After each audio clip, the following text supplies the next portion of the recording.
Hola estudiantes, muy buenas, espero que se encuentren muy bien. Es muy grato poderlos acompañar por este medio y poder impartir las clases a través de todo esto que nos facilita la tecnología, ¿cierto? Y poder explicar aquellas dudas que todos tuvimos al realizar las actividades en Classroom. Entonces, ¿qué tema vamos a explicar? Origen y evolución del ser humano. Vamos a tratar de hacer una retroalimentación. Recuerden que ustedes en Classroom tienen colgado lo que son videos y documentos en PDF donde encontraron toda la información pertinente para poder realizar sus actividades. Pero la idea de hoy es darles una retroalimentación acerca de esto. Listo, nuestro indicador número 5, diferencia las características fisiológicas anatómicas presentes en los Australopithecus, Homo habilis, Homo erectus, Homo neanderthalensis, Homo sapiens, reconociendo los factores que incidieron en estos cambios. ¿Qué factores incidieron en los cambios de todos estos homínidos? Eso lo vamos a ver más adelante. Fijémonos en las fotografías que encontramos acá. Fijémonos la forma de caza. La forma de caza era forma grupal, salían en manadas a cazar esos animales totalmente grandes. Y miremos acá las herramientas que utilizaban para crear o para fabricar sus herramientas como tal.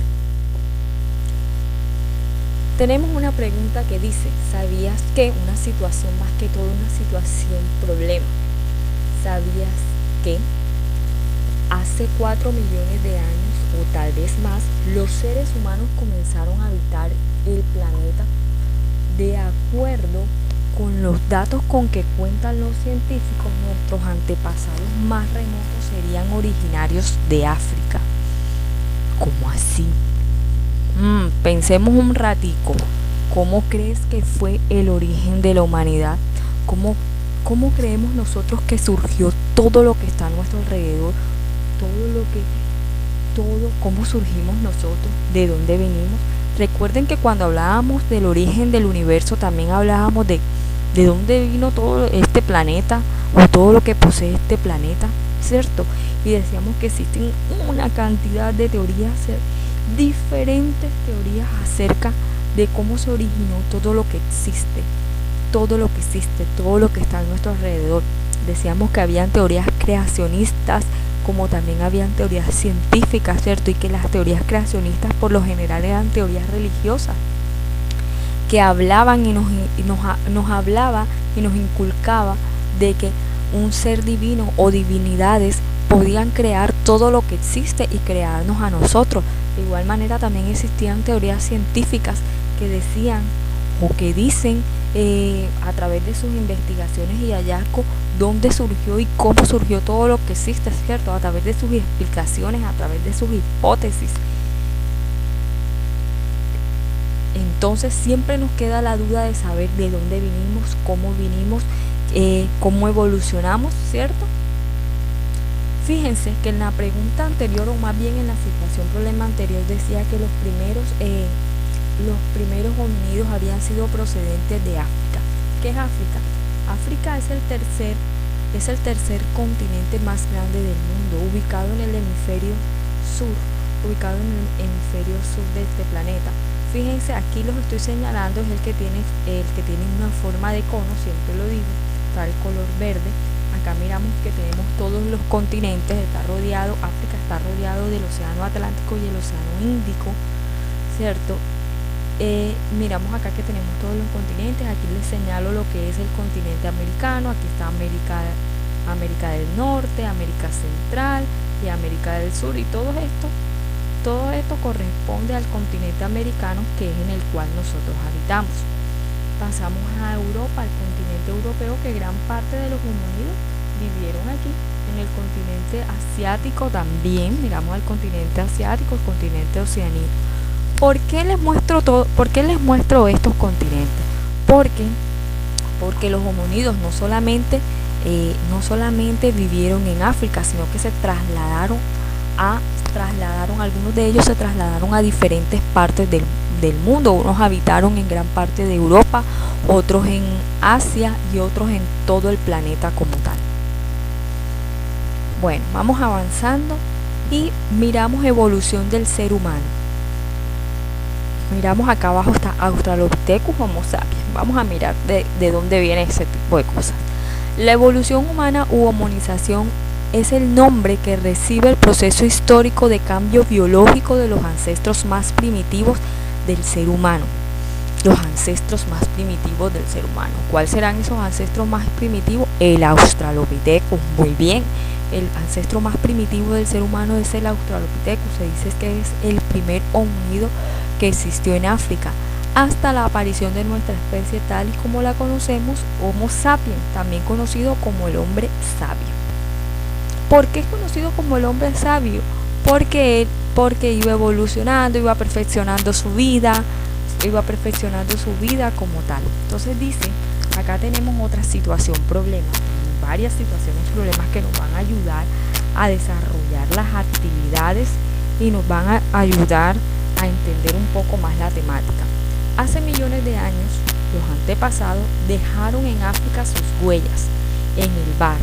Unas se fosilizaron y las descubrieron no hace mucho. Entonces, ¿cuál es nuestro problema acá? ¿Por qué crees que la observación de esas huellas permitió deducir a los científicos que los Australopithecus eran bípedos? Muchos de ustedes al responder esta pregunta en Classroom se equivocaron. Pero ¿sabes por qué de pronto nos equivocamos? Porque no teníamos conocimiento de qué era la palabra bípedos, ¿cierto? Entonces vamos a darle respuesta a esto y vamos a aclarar. Bueno, dice, ¿por qué crees que la observación de esas huellas permitió deducir a los científicos que los Australopithecus eran bípedos? Pues pensemos. Debido a que se encontraron pares de huellas que indicaban el desplazamiento de individuos en dos extremidades. Además, la distancia entre una huella y otra era más larga que la de un primate corriente. Entonces vemos que los científicos se dieron cuenta que estos en el barro dejaban plasmadas sus huellas y que les permitió deducir que eran bípedos porque sus huellas eran apenas 2 y no 4, y le permitió deducir que estos utilizaban sus dos extremidades para poderse desplazar. Bueno, entonces ya sabemos acá.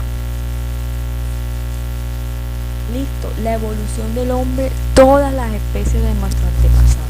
Acá tenemos una imagen en donde encontramos todas las especies de nuestro antepasado.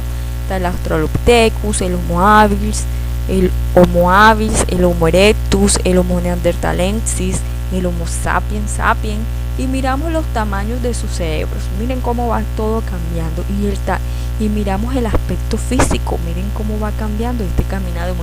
Este Australopithecus es el primero, a pesar de que fue el primer homínido en caminar de forma bípeda. Miramos que sus brazos son largos, que camina un poquito curvo, y vemos los avances de esto y la evolución de esto, y llegamos hasta el Homo sapiens.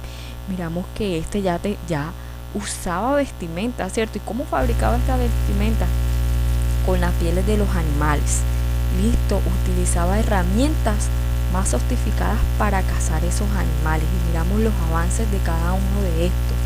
Miramos cómo a través de su tiempo y a través de su forma de vivir iban cambiándose e iban adaptándose a todo lo que les proporcionaba la naturaleza, y el cambio de su cerebro, el tamaño de su cerebro iba también ayudándolos a fortalecerse y ayudándolos a pensar más y a evolucionar muchísimo mejor. Entonces tenemos unas características importantes de cada uno de estos. Miramos el primero, Australopithecus. La principal característica de la especie es que fue el primer homínido en caminar erguido sobre sus dos piernas. Otra característica general era tener una gran mandíbula.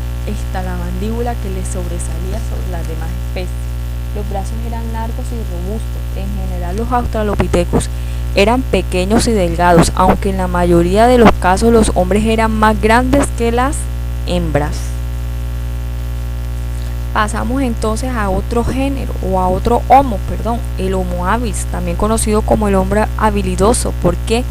Porque se caracteriza por su capacidad de desarrollo de herramientas de piedra. Sus brazos eran todavía largos, tenía una mayor capacidad craneal de 600 a 650 centímetros cúbicos, debido seguramente a su alimentación. ¿Cuál era su alimentación? Frutas, vegetales y hasta animales muertos que encontraban a su paso. Pasamos entonces al Homo erectus. Se cubrían con pieles de animales, fabricaban diversas herramientas de piedra, descubrieron el fuego, lo cual le permitió ya no comer sus alimentos crudos, sino por el contrario cocer sus alimentos y tener un mejor sabor. Pasamos al Homo neanderthalensis. Miramos acá que este tenía un cuerpo adaptado al frío glacial de su época, robusto y de una poca estatura. Su vida se estructuraba en clanes de vida nómada, o sea que a pesar de que estaba en clanes, o sea, a pesar de que estaba en grupo, su vida era totalmente nómada, se trasladaba de un lugar a otro. La principal materia prima usada por el hombre neandertal fue fabricar herramientas de piedra. De hecho, en la prehistoria hay una edad, la prehistoria está dividida en edades y hay una edad llamada la edad de piedra. ¿Por qué la edad de piedra? Porque si nos damos cuenta, la mayoría de todos estos homos fabricaban, o su principal materia prima era fabricar sus herramientas en piedra. Pasamos al Homo sapiens. Capacidad para organizarse en grupos para cazar animales de tamaño grande, obviamente porque como eran muy grandes, entonces la idea era que fueran en grupos a cazar estos animales para que no colocaran en riesgo su vida como tal, aunque aún así colocaban en riesgo su vida, pero la idea de ellos, hacían como una especie de trampa a estos animales para que cayeran en una zanja o en un hueco, como usted lo quiera llamar, y de esa manera acorralar al animal, que cayera el animal ahí, de esta manera lanzarles piedras, lanzas, hasta que este animal no pudiera vivir y así poder alimentarse de él. Crearon herramientas más pulidas, con muchísima más perfección. Usaban pieles de animales para crear sus ropas y también para crear sus viviendas. Perfeccionaron el control del fuego y comenzaron a utilizar varios aspectos de la vida cotidiana. Como así, aspectos de la vida cotidiana fue que se convirtieron en agrícolas, ganaderos, sedentarios. Sedentarios, como así, que ya no iban de un lugar a otro, sino que se establecían en un solo lugar. Comenzaron a domesticar animales. Aquí hablamos de la ganadería, pero uno de esos animales que los acompañaba en todo momento, así sea a cazar, era el perro. Esta especie presenta una marcha totalmente bípeda y una postura totalmente erguida y recta. ¿Qué elementos de continuidad y cambio identificas en el proceso evolutivo del ser humano? Ya miramos cada una de estas especies, ya miramos cada uno de estos homínidos y miramos qué elementos aún siguen y qué elementos de cambio existen en estos homínidos. Pues para responder esto de continuidad, sigamos de esta forma. La continuidad: los seres humanos siguen caminando en dos pies y mantienen el afán por explorar y crear nuevas formas de vida. El de cambio: podemos decir, antes los seres humanos tenían el cráneo más reducido y vivían en grupos que solo conocían el modo de vida nómada. Miremos acá, también tenemos otra pregunta. ¿Cuál homínido pobló todos los continentes? Acá nos damos cuenta que el Australopithecus, acá el primerito que tenemos acá, nos dice que habitó en el este de África hace 4 millones de años. Entonces aquí vemos la ubicación de África. El Homo habilis por su parte ocupó Etiopía, también en África. Miremos acá lo que se encuentra de naranja. Miramos al Homo erectus, fue el primer homínido que salió de África y se desplazó hacia el sur de Asia y al sur de Europa, en toda esta parte que se encuentra aquí naranja. El Homo neanderthalensis vivió en África y Europa. También podemos decir que este hombre neandertal convivió con el Homo sapiens. Y por otra parte, ya miramos acá que todo está anaranjado, ¿cierto? Entonces podemos decir que el Homo sapiens es la especie que pertenecemos, consiguió extenderse por todo largo y ancho del planeta. Entonces podemos decir que el Homo sapiens es el único homínido que pobló todos los continentes. Bueno, en conclusión de la temática podemos decir que los científicos no están totalmente de acuerdo acerca de dónde y cuándo comenzó la vida humana. La mayoría piensan hoy que pudo haber comenzado en África hace más de 4 millones de años. Luego se difundió por el resto del mundo. Esta conclusión se basa en restos encontrados por arqueólogos en el este de África. Dichos restos son los más antiguos encontrados hasta ahora. Bueno, chicos, muchísimas gracias por sus intervenciones y muchísimas gracias por estar presentes en las clases y escucharme. Espero verlos en una próxima oportunidad con otra temática que vamos a trabajar, que es del indicador número 6, que es las etapas de la prehistoria, que estaba haciéndoles unos pequeños avances acerca de esto, que fue la edad de piedra. Entonces vamos a trabajar en las próximas clases con esta temática como tal. Que tengan un buen día y muchísimas gracias por su atención.